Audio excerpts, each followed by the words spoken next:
redes sociais vieram para a gente exercitar o nosso poder de argumentação, mas dependendo do tema, a galera meio que foge da discussão. E não deveria, porque é sempre bom você trocar uma ideia. Por isso, numa dessas conversas de WhatsApp, surgiu aquele velho argumento de tal tema não se discute. E no fundo, eu discordo. Eu acho que não tem tema que não se possa discutir. Por isso, eu separei 3 temas que eu acho que são importantes para se discutir, mas que a galera às vezes foge com medo de não sei o que.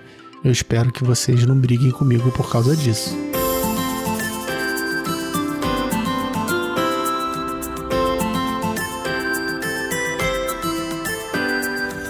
Histórias para Helena, uma produção de Gustavo Aldi. Já imaginei um monte de conversas com as minhas filhas, mas elas são muito novas, então ainda não dá para abordar certas coisas. E é por isso que eu tô aqui, para falar sobre o que eu acho importante para a educação delas, mas que também serve para quem quiser pensar junto comigo. Hoje vamos falar sobre política. Eu sou Gustavo Aldi e esse é o Histórias para Helena. E Cecília? Essa parte a gente já sabe. Então começa logo o episódio, vai? Falar sobre política nas redes sociais é pedir para ser bloqueado. Eu mesmo já saí de vários grupos de WhatsApp quando eles começaram a ser usados como peças de propaganda política ou doutrinação. E não é porque eu não tolero posicionamentos contrários, mas porque boa parte desses posicionamentos são consequências da falta de informação, do preconceito ou da teimosia. Nesses casos, o ditado de que política não se discute faz todo sentido, principalmente para evitar mais confusão. E foi nesse contexto que a discussão política se esvaziou. Qualquer tentativa era logo barrada pelo teor opinativo das falas. É o famoso, você tem a tua opinião e eu tenho a minha. Com a intensificação da vida online e a exigência de posicionamentos ideológicos, as pessoas se viram no meio de um turbilhão de pensamentos. O problema é que não tiveram tempo de amadurecer as ideias ou aprofundar os conceitos. Se por um lado existem opiniões em excesso, por outro, existem argumentos em escassez. A desinformação ou a falta de busca por evidências inibiu o exercício lógico, levando as pessoas a precipitadamente transformarem opinião em argumento. Ao mesmo tempo em que essa tradicional e muitas vezes auto-infligida carência de informação não permitiu o aprofundamento, também foi incapaz de estimular uma postura humilde. Opinião sem fundamentação virou argumento imutável e assim as pessoas se fecharam para qualquer tipo de atualização. O que temos é um somatório de monólogos baseados em opiniões sobre opiniões, em que ninguém se dá o trabalho de raciocinar. Mas eu já falei um pouco sobre isso lá no episódio sobre conhecimento. Dá uma conferida lá. A galera quer falar de política, mas não quer discutir sobre política. Foi criada toda uma aura perigosa em torno do termo que impede qualquer tentativa de debate. Infelizmente, esse é um movimento consciente, apoiado por aqueles que seriam diretamente prejudicados por uma discussão sadia e democrática. E não estou sendo conspiracionista, é de amplo conhecimento que diversos gurus ideológicos ganham a vida vendendo ideias bizarras e estratégias de argumentação lacradoras por aí, e que muita gente segue sem nem se dar conta disso. A parada é que a gente perde mais do que ganha ao nos censurar a respeito da discussão política. Posicionamentos ruins ou equivocados permanecem assim, pois não são confrontados com outras versões, e quando são, acabam sendo desconsiderados por causa de falácias. A política faz parte da natureza humana. Ela não deveria ser excluída de qualquer tipo de discussão. Por isso, a ideia aqui é entender melhor a política, para assim reconhecer que a essência da sua prática requer o debate constante. Independentemente do conceito contemporâneo do termo, gosto de começar pelos gregos. E isso não é uma tentativa de dar credibilidade ao que eu vou falar, aproveitando a fama dos caras. Gosto deles porque é legal mesmo. Mas antes, é legal diferenciar economia e política. Os gregos costumavam estabelecer uma distinção entre oikos, que representava o mundo doméstico do lar e da fazenda, e polis, que era o espaço livre dos cidadãos. A oikonomia é algo mais restrito à esfera privada, enquanto politiquê diz respeito à esfera pública da lei e cidadania. É claro que o que eu vou fazer aqui é uma simplificação, então espero não estar ofendendo nenhum filósofo por aí. O termo política é derivado de politiquê, que é a união de polis mais tikos, ou tikos. Polis significa cidade e tikos significa o bem comum dos cidadãos. Assim, de maneira geral, política é o governo da cidade para o bem coletivo de todos os cidadãos. A política surge como uma arte de domesticação do animal humano, de gestão da vida em comunidade. Platão usa o mito e explica que no período de Cronos, todas as partes do mundo estavam divididas por regiões governadas pelos deuses. Os animais viviam em rebanhos sob a condução dos demônios, que não eram monstros, eram uma espécie de pastores divinos. Nessa era, os animais selvagens não existiam e os seres não se devoravam entre si, já que não havia conflitos. Cronos não precisava da política, já que ela era absorvida pela economia exercida pessoalmente por ele. Ou seja,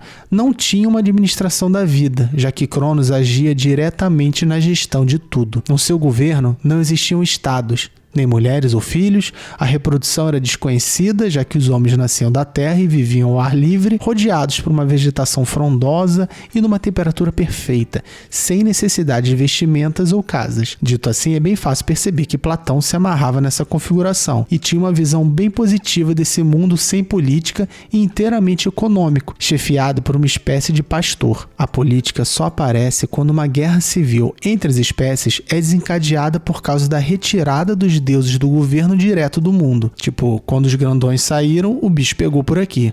Sem os demônios, os humanos se tornaram débeis e sem protetores e se viram ameaçados pelos outros animais. Alguns deuses ainda nos ajudaram, com o mínimo para organizar a vida, como Prometeu e Atena. No entanto, nunca mais chegaríamos ao modelo pastoral explicado e defendido por Platão. Para o filósofo, a técnica pastoral é o paradigma por excelência da boa administração, mas os políticos da era de Zeus, posterior a Cronos, estariam muito mais próximos daqueles que governam do que de uma figura divina. A arte da política seria para poucos, e somente os mais capacitados intelectualmente estariam preparados. E essa preparação ocorre ao longo de toda a vida. No processo educacional, cada pessoa, homem ou mulher, começa os estudos ainda criança e assume uma função de acordo com seu talento e aptidão. No caso, para ser um governante, é preciso ser sábio, pois apenas com o pensamento racional do filósofo é possível enxergar a verdadeira justiça. Dentre as formas de governo, Platão defende a monarquia ou a aristocracia, não importando se o governo é de um ou de muitos, desde que seja formado por pessoas realmente preparadas para aquilo, ou seja, que sejam filósofos. O problema da democracia como forma de governo é que ela facilmente se transforma em uma anarquia, além do fato de que o conceito de democracia na época de Platão não ser o mesmo que o atual. A democracia ateniense tinha como votantes somente os homens livres, que representavam aproximadamente 30% da população. Estrangeiros, escravos e mulheres não tinham direito a voto. Nesse caso, a democracia não era para todos. Mas não vamos chamar o cara de fascista assim tão depressa. A Atenas democrática havia acabado de matar seu mestre Sócrates. Era de se esperar um pouco de decepção, não? Por isso, o objetivo de Platão foi descrever uma polis ideal, uma que não cometeria o mesmo erro de matar um dos homens mais sábios do mundo. E a única forma para isso era através da racionalidade e da justiça. Outro conceito importante é a noção de indivíduo. Na Grécia Antiga, as pessoas não eram pensadas individualmente, mas como membros da polis.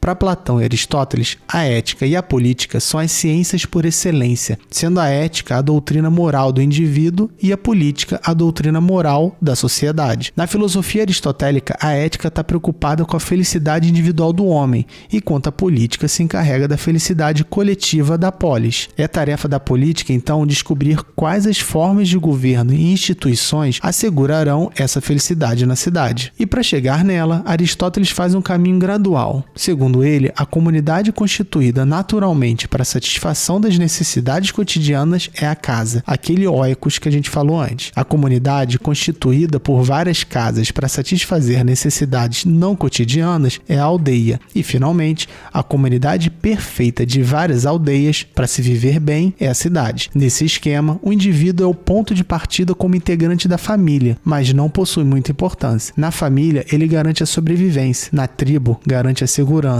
E com a polis, ele vive bem. É inato ao ser humano viver em sociedade. Nenhum indivíduo consegue se isolar por completo porque sempre estará inserido em alguma rede. Como o homem é por natureza um animal político, Aristóteles propõe um modo de lidar com a política levando em conta sua relevância para a coletividade. A política aristotélica apresenta diversas formas de governo e mostra tanto suas passagens de uma para outra quanto o modelo constitucional mais adequado. Ele descreve 3 formas legítimas que se baseiam no interesse coletivo e 3 degeneradas, que priorizam o interesse particular. A monarquia é o governo de um só, e a degeneração é a tirania. A aristocracia é o governo de todos, mas que pode descambar para uma oligarquia. E a república é o governo de muitos, e sua degeneração é a democracia. A preferência de Aristóteles está na república e aristocracia como tipos ideais. No entanto, ele admite que não existe um governo ideal para todos os povos, já que dependeria da especificidade daqueles que serão governados. Nesse caso, as duas formas seriam facilmente corrompidas, ou em uma oligarquia composta por uma minoria rica que não reconhece limite para os seus excessos, ou em uma democracia cuja maioria muito pobre seria incapaz de tomar decisões racionais. A solução dada por ele é um meio termo dos extremos. Ele diz o seguinte, abre aspas, uns cheios de desprezo pelos seus concidadãos,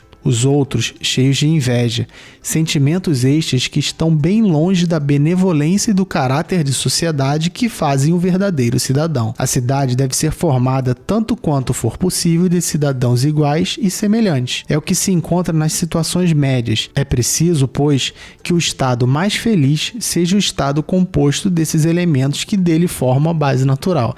É claro que Aristóteles é mais complexo e mais profundo do que só uma citação como essa, mas dá para ter uma ideia do que ele acredita, né? De qualquer forma, é claro que a gente não pode pegar o que Platão e Aristóteles falaram e seguir cegamente. São realidades muito diferentes da que vivemos hoje, principalmente em relação aos próprios significados. No entanto, como eu disse antes, esse é um bom começo para iniciar a reflexão, e o fato do conceito original de política remeter à administração pública visando a justiça e a felicidade do coletivo já é uma excelente base de referência, mas que infelizmente parece ser ignorada por muitos políticos contemporâneos. Boa parte da política de hoje deixou de ser pelo bem comum da comunidade e passou a ser encarada como uma carreira particular. Muitos políticos usam o poder a eles concedidos para benefício próprio, sob o discurso de estarem honrando o interesse público acima de tudo, tá bom? Nessas falas, geralmente, ou escondem segundas intenções e mascaram vontades individuais como se fossem públicas, ou realmente acreditam que seus interesses são relevantes para o resto da nação. A degeneração prevista por Aristóteles já está acontecendo, mas com o diferencial de que ainda temos a ilusão de viver em um regime republicano, quando, na verdade, a gente está vivendo numa oligarquia que beira a tirania. A gente deveria, por um momento pelo menos, esquecer as filiações partidárias e nos concentrar em fiscalizar a gestão pública. Discutir política é discutir gestão de pessoas em busca do bem-estar coletivo. Pensar diferente não necessariamente vai gerar o mal. Pode ser de esquerda, centro ou direita. No fim, a preocupação deveria ser com o social, não o particular, com a inclusão, não a exclusão. Pensamentos antagônicos não precisam morrer assim. Eles podem perfeitamente se adaptar sob um denominador comum, desde que o que se tem em mente seja a melhoria da vida coletiva. E quando digo coletiva, me refiro a todos, sem exceção. Do contrário, se a gente persistir na ausência do debate ou na negação da prática política, a conta vai chegar. E como disse Platão, o castigo dos bons que não fazem política é serem governados pelos maus. Depois não vem reclamar. Então tá, papai, já entendi. Mas e a gente? Thomas Kuhn ficou conhecido na área acadêmica pelo seu trabalho em A Estrutura das Revoluções Científicas, de 1962. Embora trate da história da ciência, em determinado momento ele traça um paralelo entre as revoluções científica e política. De fato, não é uma obra voltada ao campo político, mas por isso mesmo ele acaba construindo um bom resumo sobre momentos de crise. Para ele, e abre aspas, as revoluções políticas se iniciam com um sentimento crescente, com frequência restrita a um segmento da comunidade política, de que as instituições existentes deixaram de responder adequadamente aos problemas. Elas visam realizar mudanças nas instituições políticas, mudanças essas proibidas pelas mesmas instituições que se quer mudar. Consequentemente, seu êxito requer o abandono parcial de um conjunto de instituições em favor de outro. A essa altura, a sociedade já está dividida em campos ou partidos em competição, um deles procurando defender a velha constelação institucional, o outro tentando estabelecer uma nova. Por discordarem quanto à matriz institucional a partir da qual a mudança política deverá ser atingida e avaliada, e por não reconhecerem nenhuma estrutura supra-institucional competente para julgar diferenças revolucionárias, os partidos envolvidos em um conflito revolucionário devem recorrer, finalmente, às técnicas de persuasão de massa que seguidamente incluem a força. Embora pareça que a gente viva um período único, saibam que a história já passou por muita instabilidade política. Isso não é exclusivo do nosso tempo. Mas os problemas não se resolveram evitando o confronto. Pelo contrário, se vocês reconhecem um momento de crise em que é necessária uma revolução para arrumar a casa, não tem como promover mudanças reais sem antes discutir as questões. Vocês têm que debater. E não só para expor o que pensam, mas para ouvir outras perspectivas e, mais importante, testar e adaptar seus conhecimentos. Letícia diz que eu perco tempo discutindo com as pessoas na internet. E meu irmão vive falando que não adianta discutir, que ninguém vai mudar. Mas quem disse que meu objetivo final é mudar os outros? Embora seja cientificamente comprovado que as pessoas podem mudar, não importa a idade. Na maioria das vezes, isso é secundário. Meu principal objetivo é mudar a mim mesmo, seja recebendo novas informações ou questionando aquilo em que eu acredito. No final, não quero ter razão, mas sim saber se eu teria. Discutir e debater não significa brigar ou criar inimizades. Posicionamentos contrários não deveriam automaticamente ser considerados oponentes. Com um pouco de tolerância, civilidade e respeito pelo próximo, é possível falar sobre qualquer coisa. E sem brigas ou exclusões. Ao se discutir de forma sadia, ideias a princípio antagônicas se aproximariam tendendo à uniformidade, ao equilíbrio e assim a uma conclusão justa e benéfica para todos. Isso é fazer política. Com a mitológica ausência dos deuses, o homem tomou para si o poder de se autogovernar rumo à esfera da felicidade. Independentemente da forma de governo aplicada, uma das formas originais da política é garantir esse bem comum dos cidadãos. E já que o homem é um animal político e a política é a arte de gerar o bem comum, nada mais óbvio do que falar sobre algo que nos define e beneficia. Então, por que nos privamos de tal debate? Talvez essa dificuldade em discutir sobre o assunto esteja justamente nesse fim coletivo, não individual. Para se pensar política, seria necessário se colocar no lugar dos outros para entender seus argumentos e, quem sabe, chegar a um consenso. Teríamos de ter mais empatia e menos egoísmo, mas a gente sabe como é difícil hoje em dia abrir mão de ser o centro de referência. Outra possibilidade é a falta de informação que falei antes. A proibição do debate pode ser uma ferramenta para compensar a ausência de conhecimento, seja ela consciente ou não. As pessoas querem se posicionar, querem ser ouvidas, mas para isso precisariam estudar antes. Qualquer um fala de política. O difícil é sustentar um argumento, e é fraco demais usar como justificativa que política não se discute ou que são opiniões pessoais. Política só não se discute quando uma das partes não possui informação suficiente, mas basta o desejo em aprender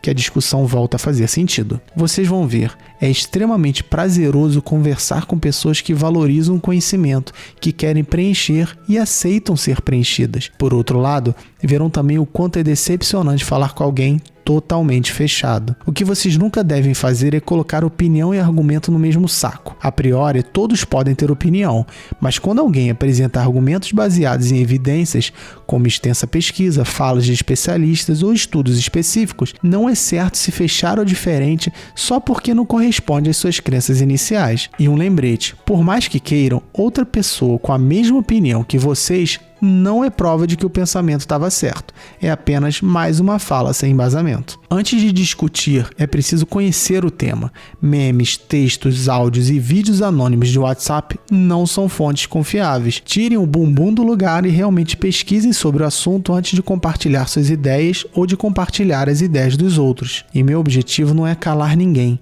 Pelo contrário, defendo o direito de escolha das pessoas em se manterem na escuridão das ideias e nunca discutir sobre política. Mas isso desde que não compartilhe suas opiniões como se fossem argumentos válidos. Usar a desinformação como escudo não fortalece a opinião, apenas transforma a ignorância em burrice.